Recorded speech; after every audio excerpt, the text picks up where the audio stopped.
All right. You are absolutely crazy. If you thought I was going another day without posting the healer tier list. Look, I play only support, so this is the role I'm the most qualified to speak on. And we're going to get right into it because there's a lot of changes to support from the last patch to this one. And again, S tier is for like kind of broken healers. A tier is like really, really good pick in any game, no matter what. And B tier is a little bit more situational. Not that they're a bad pick if they're B tier, but there has to be some other reason to be playing them. And we're going to start off at the top here. We have Loki.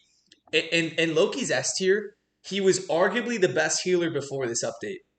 You watch the Season 0 tournament, North America, PC, Mutants won that. They were playing Loki every game. That was their bread and butter. And then, you come into the Season 1.5 update, they basically nerfed the energy cost on all the defensive vault support characters. So that kind of cancels out because they did to all of them. But Loki got a little buff that they snuck in. They increased his ammo from 10 to 12, which is significant, right? He was arguably first or second best healer last update, and then they buffed his ammo. I don't know why they did that. He already had an above 50% win percentage before the update, and they made him even better. And so I think it's not even a debate anymore. I think without question, Loki is the best healer in the entire game. You make 3 clones, it's a lot of healing, it's a decent bit of damage. You have your snap to get away, you have your invisibility to get away. You can pop totems, the Green Lanterns, to heal your whole team to survive. You see your tank in the front line taking too much damage. You can snap a clone next to him, and then boom, pop totems. He's safe, right? The only real downside to Loki, because he gets his ult fairly quickly, it's a 4K energy cost, which is less than some of the others we'll get to. The only downside to Loki is that if a Groot ults or something where you need to ult immediately, you have to basically turn, find your other support with the defensive ult, and then ult. So it's a little bit of a delay sometimes of when you can ult when you absolutely need to. Whereas like Cloak and Dagger can just immediately ult if she gets hooked by Groot and save the whole team right away. Loki almost has to respond. So it's important to have a mic, right? I can tell my Loki, hey, I'm behind you to the left. Boom, now he can copy me easier. But Loki is, I believe, the best healer currently in the game. Now we go to Mantis. And Mantis has always been good, but I do think she's actually B tier right now. Every game that I have a Mantis or I see a Mantis in the lobby, you compare her to all the other supports in the lobby, she pretty much consistently has the most deaths of all the supports. She only has the sleep to defend herself. And if it's a magic, which magic's pretty popular, is diving her and she pops a teleport, like that invincibility frame, you can miss your sleep and now all of a sudden Mantis is super dead, right? Mantis to me is B tier, quote unquote, situational tier because she's more of a combo character right now. For example, I watched the Asia Invitational like a week ago, and they had this crazy Black Widow player on their team, and they went Mantis to single damage boost that Black Widow to make her sniper do one-shot headshots, right? So Mantis is good in those scenarios. Mantis is also very good if you're running the full Adam Warlock team up. If you have an Adam, play Mantis. That cocoon is huge. So in those situations, yeah, Mantis is very, very good. But a lot of other times, you probably want a character.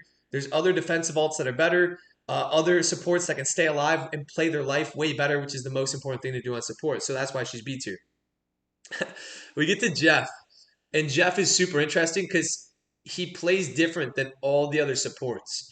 He plays as a dive, flanking, DPS, flex support. He's a flex character, DPS and support. He's like pestering, annoying, and very good at staying alive, going underground, popping bubbles for himself. I use Jeff every game in domination just to give my team speed boost bubbles out the gate to get them to the point faster, and then I switch to Cloak. But Jeff is super good with the Luna team up. I think he's in B tier because without the Luna team up, he just doesn't really do enough damage in those games where he's trying to flank and be annoying and kill the other team's backline. But with the Luna team up, he actually does pretty good damage, slow. So if Luna's banned, I don't think Jeff is nearly as good, to be honest. But I think with that combo piece, he can be a really, really good character. And he's very map dependent is also why he's in B tier. There's some domination maps where he can be good where the hill's by a cliff. It allows him to spit people off or jump off the map a lot easier than other maps where there's no cliff nearby, right? And his ult is super mediocre in those scenarios. So for those reasons, I think Jeff is B. Then we get to Luna Snow, one of the most popular picks. What does surprise people is Luna had like a 48 or 49% win percentage last, so it was less than 50%, but I do think she's actually the second best character in the game and a little bit broken. Second best healer because her ultimate is the one downside to Luna is her ultimate does take like the longest to get of all the supports. It's now 4,500 energy to get it. So she gets a little bit slower. So especially in like convo when you're playing on first point, the other team's cloak whatever is probably gonna get their ult before you, and that might allow them to win the fight before you can ult, right? But when she does ultimate, I just wish I could ask Netties what they're doing because the damage boost on her ult is super good and situational, but very good because you can give your whole team 40% damage boost is what it does. If you're like your Namor's popping ult and then you use that damage boost for a second for the Wilderland, then you switch back to healing, making your team invincible. But I'm like, why NetEase? Why does it do 40% when Rocket's ult, the amplifier, does 40%? So you basically have a Rocket ult, but also you can switch it to being, hey, my whole team's invincible right now. Um, and it only takes half a second to switch back and forth. Her freeze can stun a Strange out of his ult to waste the Eye of Agamotto. She gets back to the fight quickly with her passive. And then the Snowflake is especially good if you have like a Magic Diving, you put it on them, or a Psylocke. That's going to allow your Psylocke to win the 1v1 against the other Psylocke, just putting a Snowflake on them. So again, I think she is currently the second best healer in the game. We go to Invis. And I think Invis, even after whenever she first came out, I think she's solidly in A tier. Her push is really good for the same reason I mentioned with Luna, where you can push a Strange all the way. Also map dependent, where you can push people off the map in certain domination game modes and whatever, especially on the spider map in Convoy. Her ability to go invisible every 6 seconds is pretty huge. As long as you don't take damage and you use it correctly, it allows you to play your life really, really well. Her little ball of energy is great against flying characters. It sucks them to it. It's good area of effect, map control. Invisible Woman's shield is amazing if you have like a storm on your team to keep them alive because that's the character that people are targeting on the other team. She has a lot going for her. Her ult though is a little expensive. It's more expensive than Cloak and Loki, who are 4K. Hers costs 4,300 energy, so a little bit downside there. It only lasts 8 seconds. It's a good ultimate. She can die through it to like a magic ulting or something, so you have to be careful. But all in all, great character. Her just an ability to play her life is why she's so high on this list in an A tier. And then we get to my favorite character in the game, Cloak and Dagger, and this is the spot you could probably debate the most. Is this Cloak the third or fourth best hero in the game? I think she's third, and I think she's third because she gets her ult faster than Invisible Woman. Cloak just does more healing every game on average, and also her ult costs 4K. Invisibles cost 4,300. Cloak's ult, I think, is better as long as you don't get dunked on by a mag or mess it up. Cloak's ult lasts longer. Cloak's ult does damage. It's there's a lot to it, right? Like Cloak, I can ult and push into their backline and almost kill a healer every time if I get aggressive with it, right? Um, Cloak has the fade that can save their whole team in crazy scenarios. Like if a Jeff is about to swallow the team, I always have my mic in game chat. I'm like, hey, I'm fading. Don't shoot your gun because if some idiot shoots, he's gonna be out of the Cloak fade and die. I can fade to save my team from an Eye of Agamotto, different scenarios like that if you use it very, very well. The flashbang just got buffed this season. It's called Terror Cape in the game notes. I call it a flashbang, but they made it so that people hit by it instead of taking 20% more damage, it's 28% vulnerability. That flashbang is really, really good. Cloak's healing bubble comes back so quickly. I think it's every 10 seconds. She has so much going for her. As long as you're animation canceling instead of reloading, you can get so much healing output every single game.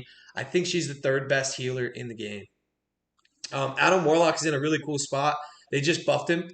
He does more damage now. So he's the other character on this list that's kind of like flex DPS here, DPS as support.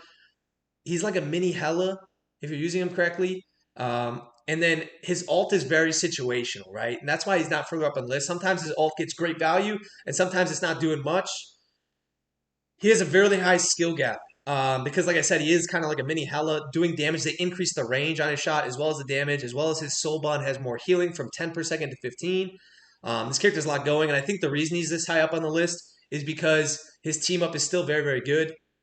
With Mantis and with Star-Lord. Again, Star-Lord being another character that's high on A tier. So Adam has a lot going for him.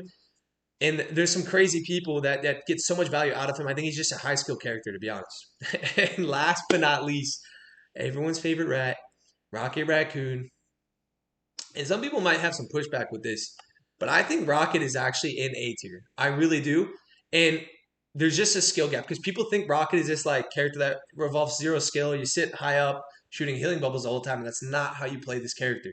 You need to use his primary fire. His gun is very good. People don't know this, but Rocket's gun does more damage than Punisher's gun. It's just significantly harder to aim. They programmed his primary fire in the weirdest way I've never seen in a shooter in my life. They made it hit scan, but they made it delayed hit scan. It might not even make sense when you're hearing that, but what that means is it's hit scan, so your bullets travel across the map instantly, but it's delayed, meaning you have to lead the target you're shooting at. But what's significant, and people don't know this, is that if the target I'm shooting at is 10 feet in front of me and they're running left to right, yes, I'm leading them. But if the target's 50 feet away, I'm leading them the same amount as if they're 10 feet in front of me. Even though it doesn't make sense, you're like, wait, they're farther away, but it's hit scan. But it's delayed, so you're leading them, but you're leading them the same distance, no matter how far away from you they are. And if you get that down and you change your crosshair to match what my rocket's crosshair is, where the little lines on the left and right are where you're aiming, you're not aiming dead center if the target's running, you're aiming at the little line that's lined up perfectly to hit them every time. Because Rocket secretly shreds the Thing. He shreds the Hulk, the Strange Shield. He's really good at mowing down tanks. You just need to be alternating between shooting healing bubbles and your primary fire, right? You're doing both simultaneously the whole game and knowing when to ultimate. Sometimes I see Rockets just throw on the ult right when they get it. You should be like planning it with your team. Like, hey, you're about to name more ult, I'll throw it on the amplifier, right? Don't just slap your teammate in the face of the amplifier is getting dunked on, right? Use it at the right time. And then the BRB beacon, knowing the right spots to put it, because it has only so much range. You need to be keeping this in the back of your head. Okay, my team's pushed up in convoy. I'm going to delete that, put it in a better spot where it's closer. Using that BRB beacon at the start of every game to give your team armor, but more importantly, jump packs. Jump packs allow your healers to get away from dive characters and your Wolverine to make crazy plays. So I think Rocket is actually A tier, but he's like A minus. Because you can't play Rocket without a defensive alt character on your team, right? You can't have your two supports being like Rocket and Atom or Rocket and Shark. And Rocket's last thing here, the best character at staying alive. You shouldn't really die more than once around. So sometimes you can almost switch to Rocket if the other team's running heavy dive. You just need to play him near walls, right? I'm playing near a wall, constantly jumping, and all of a sudden I see Iron Fist. Now I can sprint up the skyscraper to my right, and I will never die to the dive character. Like, if you play him near walls and just wall run to get away every single time, you can play your life really, really well, and that's why Rocket's so good, and why his win percentage is great, because just staying alive consistently, healing your team is the key to winning. So anyways, this is where I put all the healers in the game. Let me know what you think or if you agree, but I main support all the way to one above all every season, so this is what I think.